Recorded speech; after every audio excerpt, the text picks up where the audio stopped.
আচ্ছা ম্যাডাম, হ্যাঁ। রথযাত্রা তো 9 দিন পালিত হয়, হুম। তো প্রতিদিনের মাহাত্ম্য আমি একটু জানতে চাই।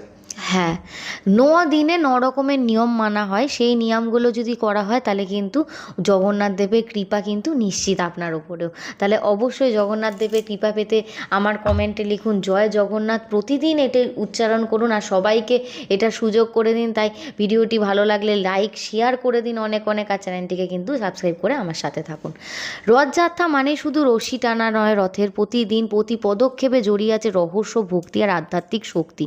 প্রথম দিন হচ্ছে রথযাত্রা, মানে আজ ভগবান জগন্নাথ, বলরাম, সুভদ্রা তিনটি পৃথক রথে বের হন গুন্ডিচা মন্দিরের উদ্দেশ্যে।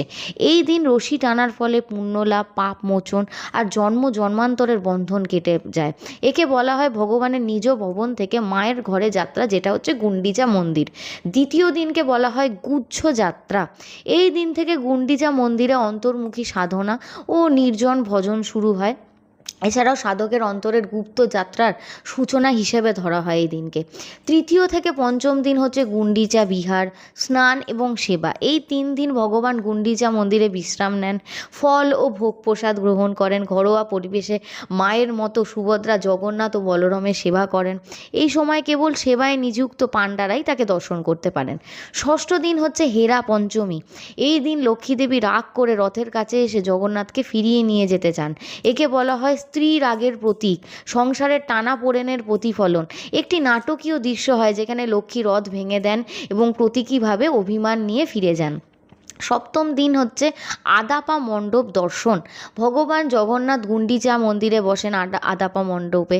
একে বলা হয় প্রেমিকের ঘরে ভগবানের আগমন, সাধক হৃদয়ের সাথে ঈশ্বরের মিলনের প্রতীক। অষ্টম দিন হচ্ছে বাহুডা যাত্রা। এদিন হয় জগন্নাথ দেব রথে চড়ে পুনরায় নিজে মন্দিরে ফেরেন। পথে মা লক্ষ্মীর সঙ্গে মিলন হয়, অভিমান ভেঙে যায়, ভক্তদের মনে আনন্দ, প্রেম আর একতার বার্তা ছড়ায়। নবমতম দিন হচ্ছে সুনাবেশ, মানে সোনার বরণ যেটাকে বলে। এই দিন ভগবানকে সোনার গয়না, সোনার সাজে সাজানো হয়।